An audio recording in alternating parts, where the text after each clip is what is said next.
Neo மேக்ஸ்வெலின் வணக்கங்கள். கர நடிகர் தனுஷ் அவர்களுடைய நடிப்பில் விக்னேஷ் ராஜா இயக்கத்துல வரப்போகிற படம் தான் இந்த கர. ஏன் இந்த படம் ஸ்பெஷல் அப்படின்றத இந்த வீடியோல பார்க்க போறோம். அதுக்கு முன்னாடி நம்ம பேஜை சப்ஸ்கிரைப் பண்ணாதவங்க சப்ஸ்கிரைப் பண்ணிக்கோங்க, ஃபாலோ பண்ணிக்கோங்க, ஷேர் பண்ணிக்கோங்க. தனுஷ் ஒரு ஹிட் கொடுப்பதற்காக தேடிட்டே இருக்காரு.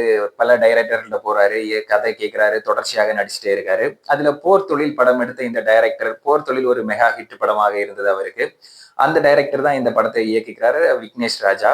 இதுவும் ஒரு வித்தியாசமான கதைக்களம் கொண்டதாக இருக்கிறது. நம்ம ட்ரெய்லரை பார்க்கும்போது என்ன பிரச்சனையில இருந்து ஸ்டார்ட் ஆகுது. இப்ப கரண்டா நம்ம கரண்ட் சொசைட்டில இருக்க ப்ராப்ளம், ஈரான்ல நடக்கிற அந்த போர், ஈரான் அமெரிக்கா, ஈரான் இஸ்ரேல் அந்த போர், அதனால நம்ம எவ்வளவு ஃபேஸ் பண்றோம், கேஸ் இல்ல, எண்ணெய்கள் இல்லை, இதனால நமக்கு என்ன பாதிப்புகள் ஏற்படுகிறது அப்படின்றத ஒரு லைன்ல காமிக்கிறாங்க. ஏன் இந்த பிரச்சனை வருகுது அப்படின்றதையும் சொல்ல போகிறார் இந்த படத்தின் மூலமாக. அதற்கப்புறம் ஒரு திருடன், தனுஷ் ஒரு திருடனாக நடிச்சிட்டு இருக்காரு. முன்னாடி இருந்து திருந்தி மறுபடியும் வீட்டிற்கு வராரு. மறுபடியும் பணம் வேணும் அப்படின்னு சொல்லிட்டு திருட தொடங்குறாரு. எனக்கு பணம் வேணும், பணம் வேணும், பணத்திற்கு எங்க போறது?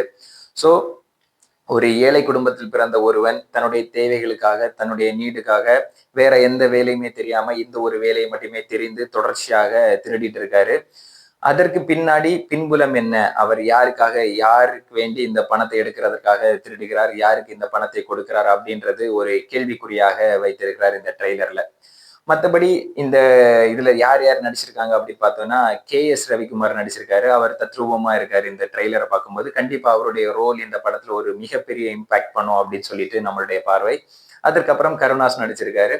அதற்கப்புறம் நெகட்டிவ் ரோல்ல மலையாள புகழ் சூராஜ் நடிச்சிருக்காரு. அவர் ஒரு பக்கா ஆக்டர் அப்படின்னு சொல்லிட்டு நம்ம எல்லாருக்குமே தெரியும். பல படங்கள்ல அவரை பார்த்திருக்கோம். ஆக்டிங் வைஸ் அவரை அடிச்சுக்கவே முடியாது. அவர் ஒரு வில்லன் ரோல் அப்படின்னு சொல்லிட்டு காமிக்கிறாங்க.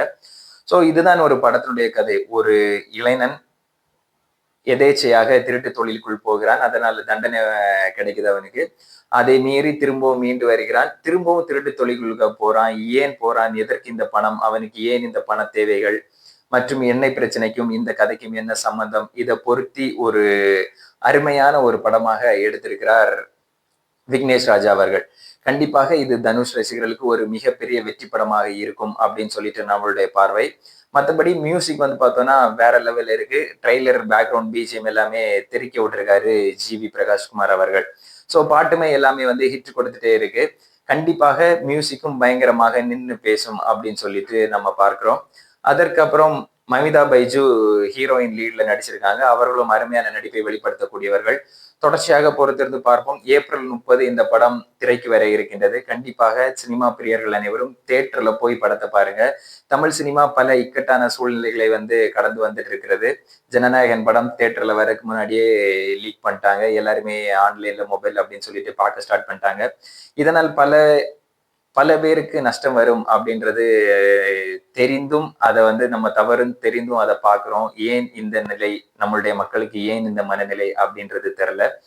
கண்டிப்பா ஒரு குரூப்பா படம் எடுத்திருக்காங்க. ஒரு 100 கோடி முதல் 150 கோடி வரை செலவு பண்ணி ஒரு படம் எடுத்திருக்காங்க. அது தியேட்டர்ல விடுறாங்கன்னா, உங்களால் முடிந்தால் தியேட்டர்ல போய் பாருங்க. அப்படி முடியலைன்னா ஓடிடி ரிலீஸ் எப்போ வருதோ அதுல படத்தை பாருங்க.